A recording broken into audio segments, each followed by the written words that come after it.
Eu nunca tinha entendido, eu imagino que tenha sido esse motivo, a questão da história da balada, né?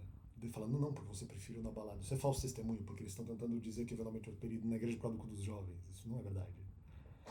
Que eu achava que era um culto que era um pouco mais estranho, que poderia parecer uma balada, e mesmo até outras coisas, outros aparatos ali que poderiam fazer, dar a impressão que isso de alguma forma poderia ser pecado. Para algumas pessoas isso, elas entenderiam que seria alguma coisa estranha. Outras pessoas não se importariam e apenas eu disse que isso de alguma forma poderia ter algum tipo de justificativa. Eles estão dizendo que eu fui para a igreja por causa disso. Não, o que eu fiz na igreja a maior parte das vezes não era ir no culto jovem, tanto que depois de um tempo eu parei, né, de ir no culto dos jovens. Eu achei que não porque tinha uma época que eu gostava bastante de frequentar culto e tal, mas eu não. Depois eu parei de frequentar o culto dos jovens porque eu não precisava. Nem era o culto que eu preferia. Né? E claro, eles faziam uma movimentação muito festiva e tal, muitas vezes com muitas luzes girando e tal. E algumas pessoas poderiam ter uma imagem estranha. E daí eles acham que, não, você foi pra balada. Não, mas como se eu não fui pra igreja por causa disso, né? Eu vim por causa da igreja por causa de Cristo, não por causa do culto dos jovens. Né? E depois, quando eu já estava, vamos dizer, mais.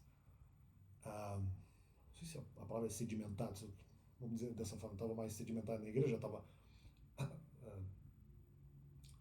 não só com uma frequência maior, mas eu já fazia várias coisas na igreja, vamos dizer assim, né? Eu estava mais ambientado na igreja, né?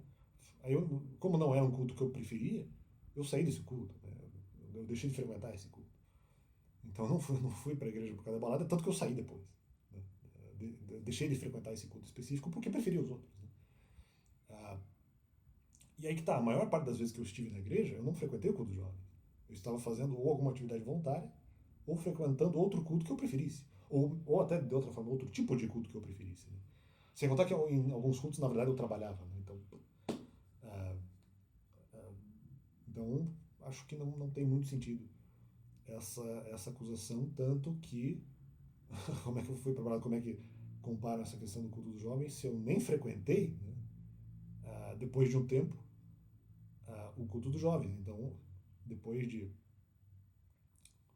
ah, bom, enfim, a temporalidade quanto permaneci no culto jovem não é importante, porque eu saí, né? Logo no começo eu deixei de frequentar, então fica esse complemento, cara.